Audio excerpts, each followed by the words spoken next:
Okay, so here's how I made $4,142 in just 9 days, and I did this by switching my niche. So here's the payments. You guys know I'm not fucking around. And here's how you can do it too. And I'm going to share with you today which niche is best and how you can actually pick the best niche so you can make a lot of money.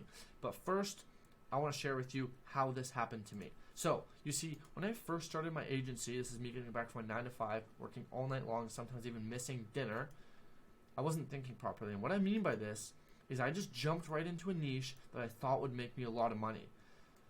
There's one big problem with this. I wasn't thinking quite well, and I didn't think about the niche's problems, lingo, objections, etc. I didn't think about that. I just picked a niche I thought could make me money. This is not the way to pick a niche, okay? And the reason for this is you can't relate to them. They can't relate to you, you can't relate to them. You have no commonality, okay? So it's a hard barrier for entry because you don't understand them, they don't understand you, okay? You're just trying to make money, not actually help people out. So, you see, when picking a niche, you want to pick one that you know. You want to pick one that you know well. And when I made this switch, I hopped on a bunch of sales calls. As you can see, my life was great. Life was fucking awesome. I was making a bunch of money, and closing people became a lot easier, and so did outreach, okay? And so did booking calls, and so did taking the calls, because we had a solid common ground of knowing something about each other, okay? So, now you might be asking, well, Stefan, which niche is best? And the answer is it depends on you. Okay, but don't worry, I won't leave it at just that. But it does depend on you. And this is because every niche is the best. Okay, but that's subjective to who you are, right? Take Wayne, for example. Wayne became a multi-billionaire off of garbage. Yes, you heard that right, garbage. This guy founded Waste Management, if you don't know that company. They're a garbage removal company and a couple other things, but right? The premise of it is he became a billionaire on garbage. So if this guy became a billionaire off of garbage, I'm sure that you can make a couple of $1,000 a month, okay, off of med spas, chiros, roofing, landscaping, coaches, consultants. It doesn't matter. You can do it, okay? But you have to have some relation to it. Now, you might be asking, well, how do I choose which one? Which niche? I've got a bunch of options here. Let's go through it together. Meet Dylan first. Dylan came up with this equation we're about to use and how to actually find a niche that is best for you. So, here is the equation. Get out a pen and paper and let's start writing things down. So we're going to pick a niche together right here, right now, to pick the best niche that you're going to stick to for the rest of your life. Okay? So the equation goes as follows. Niche resonation times the potential equals the score. Okay? So how do we actually calculate that? Well, first, let's do this. Let's move me out of the way. So how well you know the niche out of 10. So if I were you, I would write down all of my hobbies, all of my interests, all the things that I can relate to that are businesses, okay? So if you're a hockey player, you can write down hockey coaches.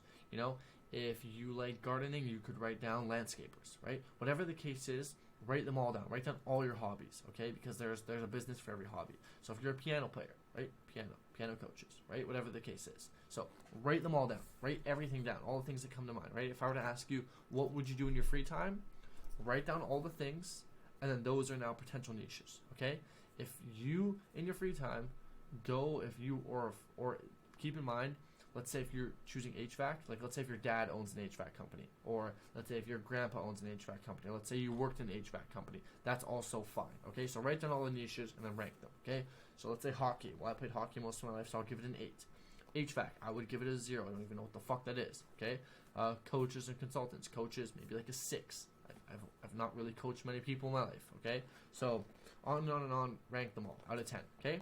That's for the niche. Now, what we have to do is we have to figure out, are these niches good? So, as you can see here, I've written down pain, money, target, offer, and size. For each one of these, you're going to rank it out of 2 for how good they are. So, for pain, you're going to ask yourself, is this niche in pain? Are they struggling with whatever you do, okay?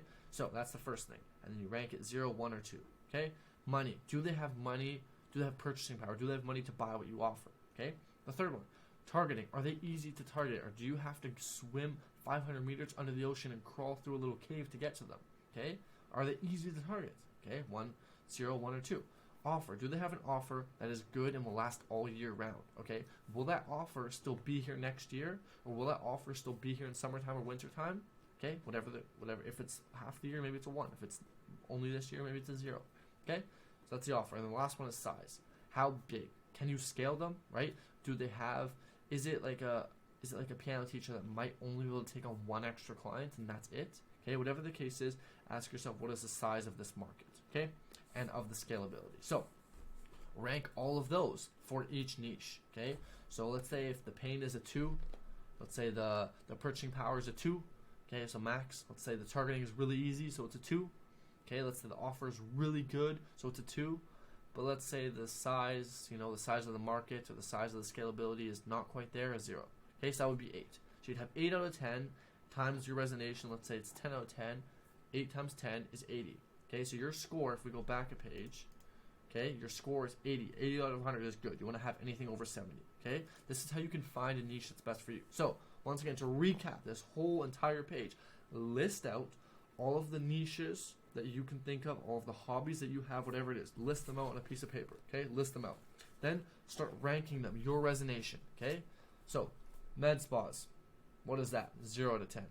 Chiro, wow, my dad owns a chiro, and I went to a chiro and I worked for my dad. 10 out of 10. HVAC, my grandpa, he worked for an HVAC company a little bit, but that was it. 5 out of 10. Okay, on and on and on and on. Then what you do is you do the same thing for the bottom one for all of them. What is their pain, money, target, offer, size? Okay, add them all up, right? If you had 2 for all these, it would equal up to 10. The max score you can have is 100. Lowest you can have is 0. Then find the niche that's best for you. Now wait, okay? And what I mean by wait is pick a niche and stick to it. Learn the objections, learn the lingo, etc., and just stick to it. Because one of the biggest levers you can pull when actually, increasing the amount of business you get is by understanding like the lingo and understanding your niche. Okay, if you can understand your niche, imagine if you were a realtor. Okay, imagine if you were a realtor, you worked as a realtor for 5 years, your dad owned a realtor brokerage, you worked for him when you were little, now you're a realtor yourself.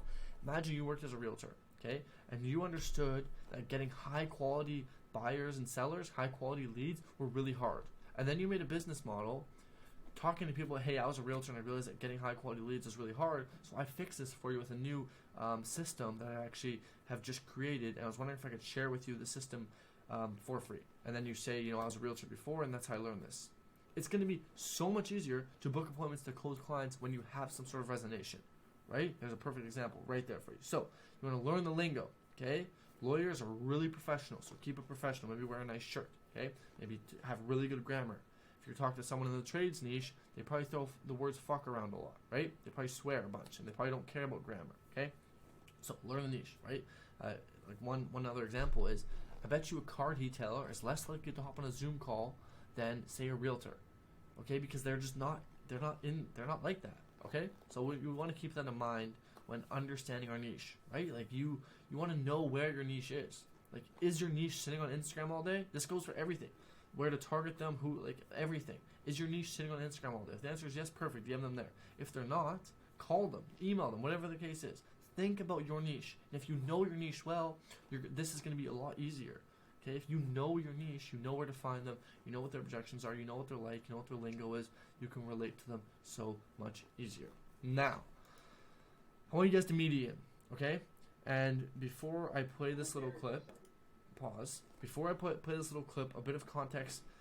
Ian was doing permanent makeup. Okay, he was doing SMA for permanent makeup artists, and let me tell you this: it fucking went terrible.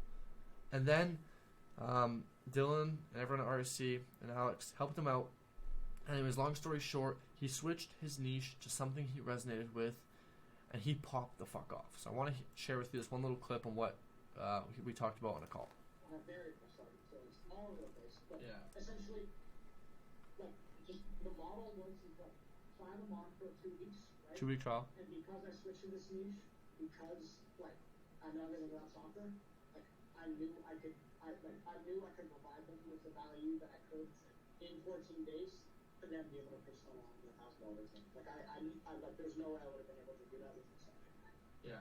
Like because I know so much about the industry, right? So, yeah. It's that, and then also just like, I mean, the model is just like you do so much outreach to the point where like you sign on too many trial clients, and then like. So, just to recap everything that he said there, okay? He basically said that the second that he switched his niche, okay, from whenever he was doing massage, makeup artist, whatever it was, to now soccer, which he has a personal connection to, everything was so much easier. Okay? Because he understands. He understands when he's talking to the people. He understands how to make the offer. He understands how to run the ads. He understands everything way better because he knows the niche well. Okay? So with that, I'm pretty sure it's the last slide. The moral of the story, okay, to wrap this all up, to share everything else with you guys here. The moral of the story here is when picking a niche, okay, when doing any sort of service-based business model, you want to pick a niche that you know, that you have a connection to, okay, because you want to be able to understand the prospect, okay. If you're targeting realtors, it would be a lot easier to target them if you were once a realtor, because it's so much easier to connect with them, okay, when you understand, okay, when you understand them. This is so huge, guys. No one talks about this, okay, except for Dylan. No one talks about this. Is you want to be able to understand your niche. You want to be able to understand their problems, their lingo, okay, where to find them, okay, what they struggle with, how they target, right? Like all these things. Niche is like arguably one of the most important things. Who cares about your script if you have a niche that you can relate to, okay? So, moral of the story is you want to pick a niche that is suited for you. Don't listen to anyone else because guess what? People make money in every niche, okay? There's guys I know that make multiple six figures a year in niches such as landscaping and roofing and HVAC and soccer, okay? And med spas and chiro and auto detailing. Guess what? None of them are the best. Well, actually, they're all the best, right? And it's because it's the best for them. So, remember, when picking your niche, pick one that is suited to you because you will understand everything way more. Targeting them will be easier. Starting a conversation with them will be easier. Having sales calls will be easier because it'll feel more natural, okay? Because you already have a common ground. So, with that being said, I hope that this video can help you all out in picking a niche that is good for you and hopefully make you more money. Because right now, if you're somebody sitting here watching this and you're like, oh, well, I do chiro, and I asked you why. You say, I don't know. I heard Thomas Gannett say that it was the new biggest thing, and now I'm doing it. Don't do that. Like, don't do that. Pick a niche that you have a resonation with because getting clients, especially when starting out, will be so much easier. I wish you all the best of luck. Drop down in the comments what my next video should be, or if you have any questions, feel free to comment them down below. Until the next one.